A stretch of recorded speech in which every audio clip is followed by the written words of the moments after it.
হুজরা মোবারকে সিজদায় রত। দারাদার বন্ধুগণ, দোস্ত বাপজি ভাইরা,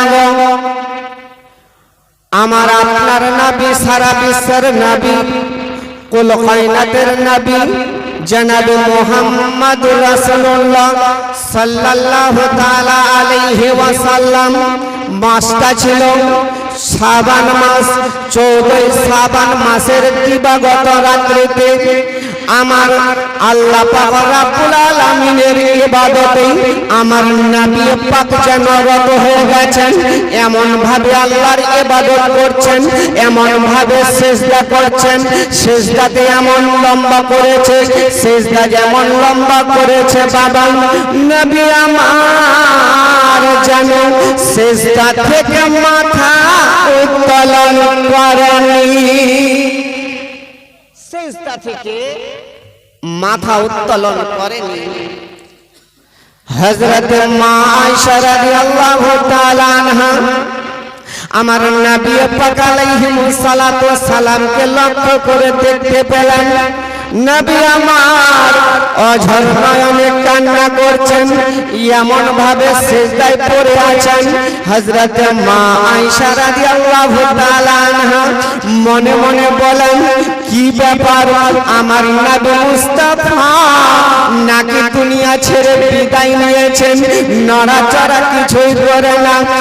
মা আয়েশা রাদিয়াল্লাহু তাআলা আনহা বাবা বললেন কি, আমার নবী পাকের পা মোবারক ধরে যেন একটু হিলিয়ে দিলেন। জোরে বলুন সুবহানাল্লাহ। আর যেইটা বাবা হিলিয়ে দেওয়া, আমার নবী পাক বলতে লাগলেন, ও আয়েশা রে, ও আয়েশা, তুমি কি মনে করেছো আমি কি তোমার হক ফাঁকি দিয়েছি? না আয়েশা না, তুমি কি জানো না আজকের রাত্রিটা হলো 14 শাবান দিবাগত রাত্রিতে। এই রাত্রিতে আমার আল্লাহ পাক তওবা কবুল করেন, গুনাহ মাফ করেন, রোজি বন্টন করেন। আল্লাহ পাকের দরিয়ায় আজকের যেন রহমত জোশ মারে। জোরে বলুন সুবহানাল্লাহ। আমি রাসূলের এই জন্য বেশি লম্বা সিজদা করি, আমার গুনাহগার উম্মতের উপায় কি হবে? নূরে মুহাম্মদ রাসূল আরবি নায়েবে পারওয়ার, জিবরাইল চুমে চার দরবার,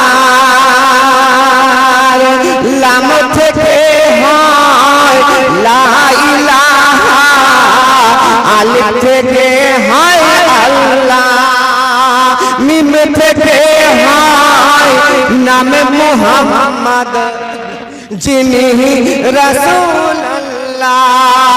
শহীদ আযম ইমাম হুসেন নওয়াসা তাহার, জিবরাইল চুমে চার দরবার, জিবরাইল চুমে চার দরবার। কি থেকে আমরা এটা কি বুঝতে পারলাম? এই 14 শাবান দিবাগত রাত্রিতে আমার আপনার উচিত হবে আল্লাহর ইবাদত করা। আপনি নফল আদা করতে পারবেন না, আপনি কোরআন তিলাওয়াত করুন। কোরআন তিলাওয়াত করতে শিখেন, আপনি তাসবিহ তাহলিল পড়ুন। আর আল্লাহ পাক রব্বুল আলামিনের দরবারে দুহাত তুলে দোয়া করে কেঁদে কেঁদে জারজার হয়ে যাবেন। ইনশাআল্লাহ আপনার মনের বাসনাকে আমার আল্লাহ পূর্ণ করবে। জোরে বলুন। শুধু তাই নয় বাবা, দেখবেন আজকে তো রবিবার, আজকে রবিবার, यानी পরশুদিন, আগামীকাল ছেড়ে পরশুদিন রাত্রিতে আপনি পরীক্ষা করে দেখবেন, ইনশাআল্লাহ আপনার মনের বাসনা পূর্ণ হবে। জোরে বলুন। দেখবেন, আপনি দেখিয়েন, যদি না হয় তারপরে আমাকে বলবেন। আমি বেশি দূর তো থাকি না, এখানেই থাকি। ইনশাআল্লাহ। তবে চাওয়ার মতো চাইতে হবে। চাপ এই যে কথাটা বলছি, চাপে নিচ্ছে মুআজ্জাজ। তাহলে আমাদের বুঝতে হবে, চিন্তা ভাবনা করতে হবে, নবী যে আমার রহমত, কেমন রহমত। আর একটু এগিয়ে চলি বেরাদার, বন্ধু বান্ধব বাপ যে ভাইরা, হাত দিও না বাপ, আমার বিশ্ব নবী, রহমতের নবী, মায়ার নবী বাবা যেন ঘরের মধ্যে আরাম করছেন হযরতে মা আয়েশা রাদিয়াল্লাহু তাআলা আনহা, ওই ঘরে আছেন। দিনটা ছিল 14 শাবান দিবাগত রাত্রিতে হযরতে মা আয়েশা রাদিয়াল্লাহু তাআলা আনহা বাবা এই আমত অবস্থায় করেছেন কি, ঘর থেকে বের হলেন। আর বের হয়ে যাবার পর যেন রাস্তাতে ঝাড়ু লাগাচ্ছেন। জোরে বলুন সুবহানাল্লাহ। দেখবেন বাবা আমার মা খালারা বোনেরা, যদি ঈদুল ফিতরের নামাজের দিন হয়, ঈদুল জোহার নামাজের দিন হয়, দেখবেন অনেক মায়েরা আছে সকালবেলা উঠে বাবা রাস্তাঘাট পরিষ্কার করে, ঠিক কিনা? কেন বাবা যে ভাইয়েরা ওই ঈদগাহের মাঠে যাবে আল্লাহর ইবাদত করার জন্য, নামাজ আদা করার জন্য, যেন কোনো নাজাসাত, যেন কোনো নাপাক জিনিস না লাগে, নাকি? এটাই কিনা? কিন্তু বেরাদার হযরত মা আয়েশা রাদিয়াল্লাহু তাআলা আনহা বাবা রাস্তাতে ঝাড়ু লাগাচ্ছেন। আর উপর দিকে তাকিয়ে দেখতে লাগলেন 14 শাবান দিবাগত রাত্রিতে ওই আকাশের তারাগুলো মিটমিট মিটমিট করে জ্বলতেছে। পুরো আসমানটা যেন তারাই পরিপূর্ণ হয়ে গেছে। মা আয়েশা রাদিয়াল্লাহু তাআলা আনহা জানো এক পা দুপা করে আমার নবী পাকের কাছে আসলেন। আর আসার পর বলতে লাগলেন, ইয়া রাসূলুল্লাহ, ইয়া হাবিবাল্লাহ, নবী গো, আপনাকে আমি একটা প্রশ্ন করব গো নবী, আপনি বলুন না, বলুন না যে আকাশে যতটা তারা আছে এতটা নাকি দুনিয়ার বুকে কারো আছে নাকি?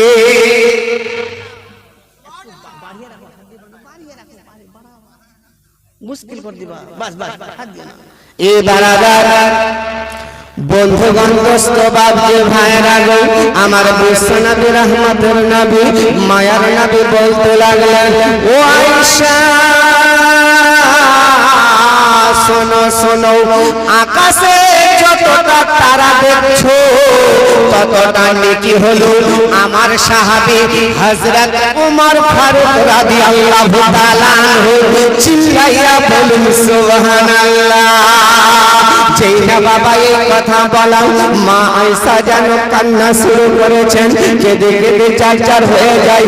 আমার বিশ্বনবী মা আয়েশার দিকে তাকিয়ে দেখতে লাগলেন আর বলতে লাগলেন, ও আয়েশা ব্যাপার কি, তুমি কেন কান্না করো? মা আয়েশা বলতে লাগলেন, ইয়া রাসূলুল্লাহ,